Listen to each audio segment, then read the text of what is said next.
it's not all glory like it is. There's 8 to 12 hours that went into that to get that, but it's still it's funny watching those hits. It's just you're crushing it left and right, just pulling them up. Patrick, we were talking about the Panhandle area, not in the East Coast area. I wish I could fish like the East Coast over there, Chesapeake Bay. They have absolute monsters over there. Like every one of them is like 8-pounders. You catch eight Nice. pounders. Go on a road trip. Let's go. Let's go. Screw work, dude. Let's go. So my mom lives like right at the base of the bridge tunnel, right there in Chicks Beach, and it's an easy take your kayak over, and we could definitely do that. I just need to get a kayak. Did we just become best friends? Did we? What? As Brian was saying, road trip. Dude. Yeah. I have unfortunately decided that 2023 will be the year of more road trips. So, I am down. The wife has already approved all of it. So, if you guys want to get stupid, let's go get stupid. There you go. Okay, so I want to go back to this one picture here. That's a nice sheephead there. What happened here? Hang on. Get on here. What are you doing? I don't know, man. That's sound engineer, man. That's what we need. Once we get more sponsors, then we can afford it. Right. Okay. So I'm looking at this jig right here. This is one of the stationary jigs, if you will. Knocker jigs, I think you called it. Right. Yes. We got some brown, green fleck, orange fleck going on in there. Basically looks like a fiddler crab itself. Yes, exactly. Now, I'm not a big fan of fancy colors when it's sheephead fishing. I'm all like, even when I'm fishing artificial for like specks and reds, I'm all about natural colors, man. I don't feel like the other colors are just for a gimmick, Just that's my personal opinion, the way I fish. I think you're right. I think they catch more fishermen than they do fish. Yeah, I'm all about natural colors. Like Birds of Prey has excellent colors. They got fiddler crab colors. They have actually blue crab. They have colors of oysters, like a real dark with a little bit of white in it.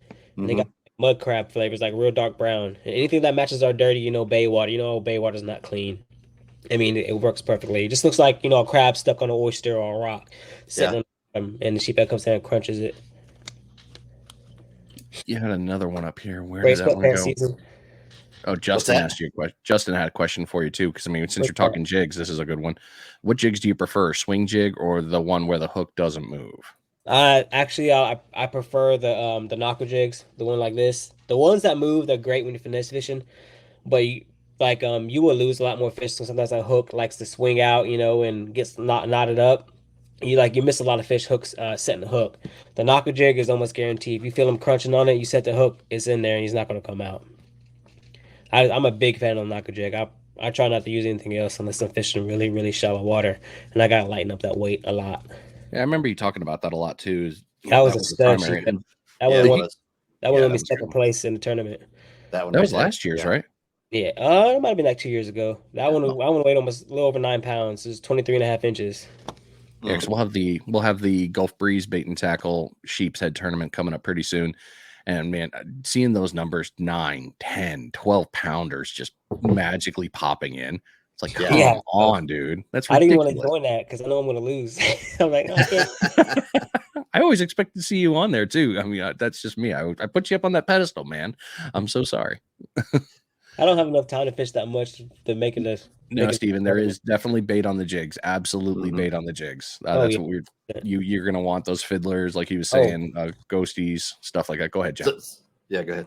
Speaking of that bait on the jig, say I got this knocker jig here. You see, you can fit one crab if hook it through knuckle to knuckle, but I like to cover up that hook as much as possible. So you don't put one. I usually put 2 crabs per knuckle jig to cover up that hook, just barely exposed. Really? Yeah.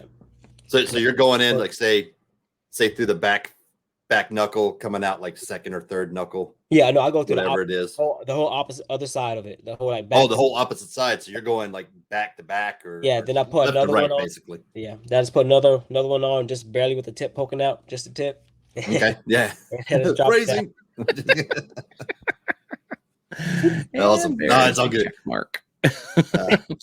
Richard, Jack, what pound test are you using, mono or braid?